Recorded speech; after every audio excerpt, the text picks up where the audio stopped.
ದಬ್ಬಳ್ಳಿ ಗ್ರಾಮಸ್ಥರಿಗೆ ಹಾಗೂ ಬಂದಿರುವ ಗುರು ಹಿರಿಯರಿಗೆ ಎಲ್ರಿಗೂ ನಮಸ್ಕಾರಗಳನ್ನ ತಿಳಿಸ್ತಾ ಇದ್ದೀನಿ.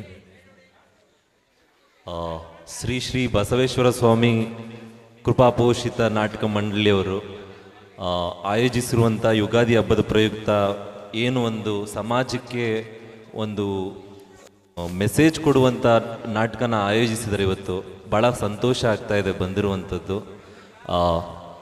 ನಮ್ಮೂರಲ್ಲಿ ಪಕ್ಕದೂರೇ ನಮ್ಮೂರಲ್ಲಿ ನಾಟಕ ಮಾಡೇ ಸುಮಾರು ವರ್ಷ ಆಯ್ತೈತೆ.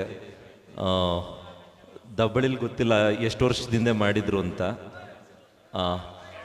ನಮ್ಮ ಗ್ರಾಮೀಣ ಕಲೆ, ನಮ್ಮ ಗ್ರಾಮೀಣ ಭಾಗದ ಒಂದು ಕಲೆ. ಒಂದು ಕಡೆ IPL ನಡೀತಿದ್ರು ಕೂಡ ಇಷ್ಟು ಜನ ನಾಟಕ ನೋಡೋಕೆ ಬಂದಿರೋದು ಭಾಳ ಸಂತೋಷ ಆಗ್ತೈತೆ ಇವತ್ತು. ಅದಕ್ಕೆ ಭಾಳ ಹೆಮ್ಮೆ ಆಗ್ತಾ ಇದೆ. ಒಳ್ಳೆಯದಾಗಲಿ, ಶುಭವಾಗಲಿ ದಬ್ಬಳ್ಳಿ ಗ್ರಾಮಸ್ಥ